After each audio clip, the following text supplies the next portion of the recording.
Hi, how's it going? So this is everything that my daughter and I read the month of August. So I said earlier that I was going to do our reading separate. I realized that it just works out better to do our reading together. So I apologize for making that mistake, but yeah, it works out way better to do it together. In the month of August, I read two books. Julia and the Shark by Karen Millwood Hargrave, illustrated by Tom D. Freston. I want to say thank you to the person on Instagram who recommended it to me. I actually DNF'd it. I actually tried this book a while ago, and I can't remember why I didn't finish it, but I really loved it the second read. It's a middle grade novel, and it has beautiful illustrations. It's like muted colors of black and white with touches of yellow. So basically this book is about a 10-year-old named Julia who travels with her parents to this area over a summer because her mom is a scientist.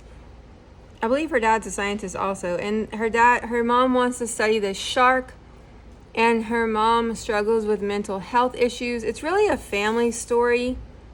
And it's about like resilience and coming together.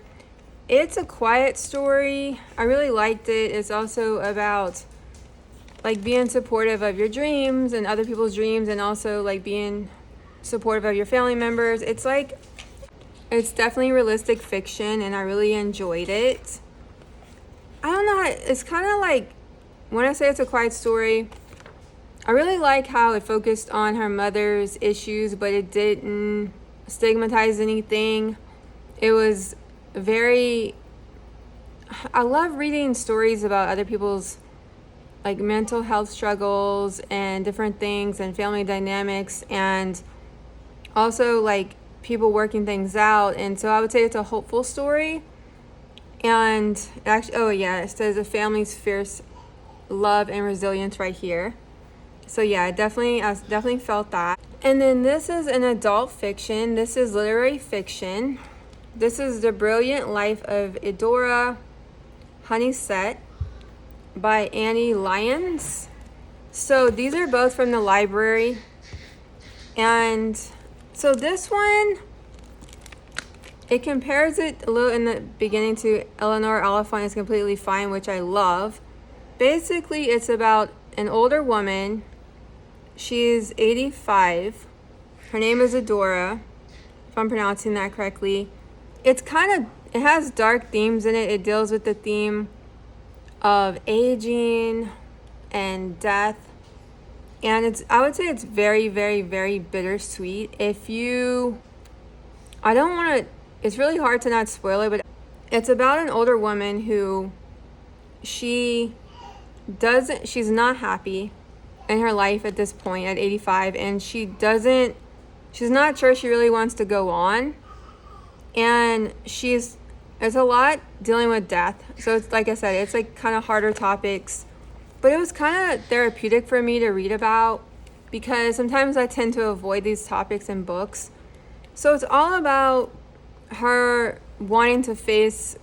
thinking about facing this thing, and other things that come up in her life that make her second guess everything and make her reflect on who she is. And it's very reflective of relationships, and it goes back and forth with her past, which I don't normally like in novels, but this author did it very well, weaving her past because she's 85. So you really get to understand who she is as a person. I would say it's a really great character piece. I felt like she was a real person. I felt like this could have almost been a memoir. And I really understood how she came to the point where she is in her life at 85. And she's alone, so it deals with isolation, loneliness, and why she feels the way she does. And I don't want to say too much without giving too much away. Since I have a very rambunctious 1-year-old, I really don't get a lot of time to read, you guys. So 2 novels for me was great. And then I'm going to show you guys what I'm currently reading. So this is The Night Circus. I am a little bit more than halfway through, by Erin Morgan Stern, maybe, if I'm saying it correctly. This would be a perfect read for October if someone is interested in doing like a theme month of like magic and fantasy-ish. Well, I'd say it's magic, and it's a really interesting book about this night circus, and it's almost like the circus is a protagonist. It's definitely not a character piece. It's more focused on different characters, which I'm kind of I struggled with a lot in the beginning because I thought it was going to be more focused on these two characters that it mentions, but it's kind of like a puzzle. So I'll definitely talk about this book later when I finish it, but it's really good so far. And then these are my TBR. So I have 3. Sorry, you guys can't see it. This one's another library selection. Simon Van Booy Sipsworth. So I found this novel when I was reading about novels. I really enjoy novels about older characters, like reflecting on their life. So this one says, following the loss of her husband and son, Helen returns to the village of her childhood. Her only wish is to die quickly and without fuss. She retreats into her home. But then one night, a chance encounter with a mouse sets her on a surprising journey. So, again, it really reminds me of the same theme in this. And so I'm really interested to see what her relationship is going to be like with this little mouse and the journey in that journey. So I haven't started yet. This is Invisible Life of Addie LaRue by V.E. Schwab, if I'm saying that correctly. SCHWB, not sure. So, sorry, there's a little sticker on it. Okay, so this one I actually DNF'd like over a year ago, but I just kept thinking about it. And sometimes I'll not finish a book, but then it'll just stay in my brain, and then I realize I really need to try it again. So that's what happened here. I went ahead and purchased it. I think it'd be also a great October read because it deals with immortality and, like, I guess fantasy-ish magic also themes. So it starts in 1714 in France, where this woman makes this deal where she can possibly live forever. So I'm just going to give you a little bit. I'll just give you a little snippet, and it's beautiful. I really liked the writing, but I'm just going to try it again. And then this one is a nonfiction, which I haven't been reading a lot of nonfiction, but this is sorry you guys if my voice sounds weird. I'm trying to talk really slower because I bit my cheek. I'm a terrible clencher grinder. So I have TMJ disorder. Let me know in the comments, you guys, if you want me to make a video on that. It's like off topic, but I believe I have a TMJ disorder book, and I thought about making a video on it one day. But anyway, so I bit my cheek really hard, which is not something that is rare. I actually do it a lot, but I did it really bad. So sometimes when I talk fast or chew, I'll bite it again. So I'm trying to have it heal right now, so I apologize if I sound weirder. I'm already weird enough. Okay, A Liberated Mind, How to Pivot Toward What Matters by Stephen C. Hayes. So he wrote this other popular book. It's like Acceptance and Commitment Therapy, ACT. But this is another book that he wrote. So this book is like all about how, so ACT teaches us how to embrace our vulnerability so we can live more meaningful lives. And he has shown this approach to be helpful in almost every area, especially, of course, mental health. Sorry if that's not a good description. It's supposed to help me focus on, I guess, not over-focusing on catastrophizing or just like things that, like it says, to focus on what matters. I'm definitely not. I always focus on what doesn't matter with mental health issues I have. So I'm hoping this book will help me. I don't really like workbooks. I really prefer just to read. So this one is that type of book. Yeah, so if you're interested, just research ACT. I'm pretty bad describing acceptance and commitment therapy. But I haven't really read a book on ACT that I connected with. So I wanted to try to find a book on ACT. So this was my attempt. Now I'm going to show you guys our artwork, mainly my daughter's artwork, but I participated this month. So this is kind of like her homeschool art update from August and her readings. So for the month of August, my daughter focused on creating art with crayons, which she hasn't used crayons in years. So for her, it was like a challenge because she doesn't prefer the basics of crayons as a medium, but I just wanted her to kind of get back to basics. So she did this is her crayon drawing of our house, very detailed. And then I decided to do a theme for her. I decided for her to do our family pets. So she did our Chihuahua Sid, our Catahoula Sully, our cat Willow, and then for fun, we thought it'd be fun if I did one with crayons. So I did my Chihuahua.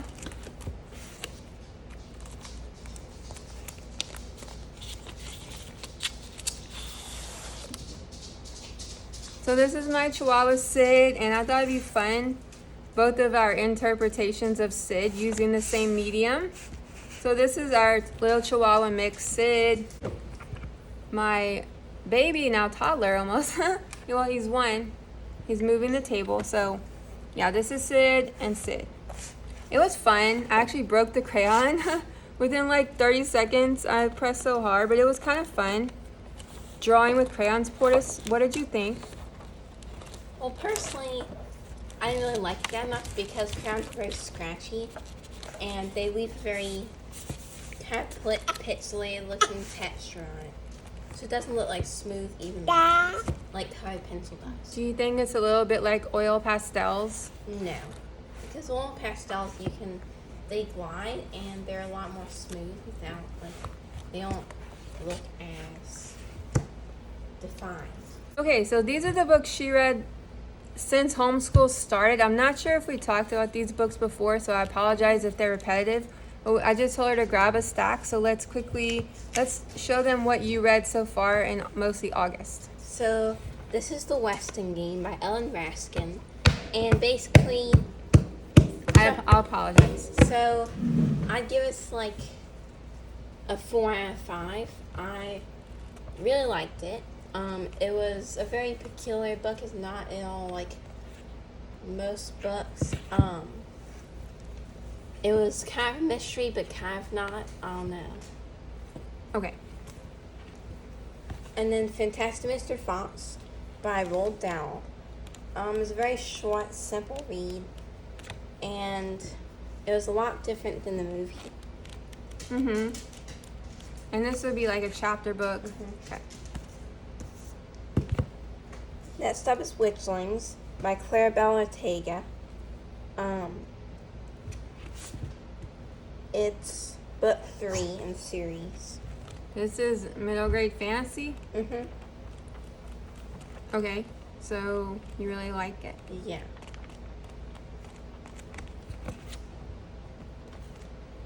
And The Goodbye Cat by Hira Arikawa.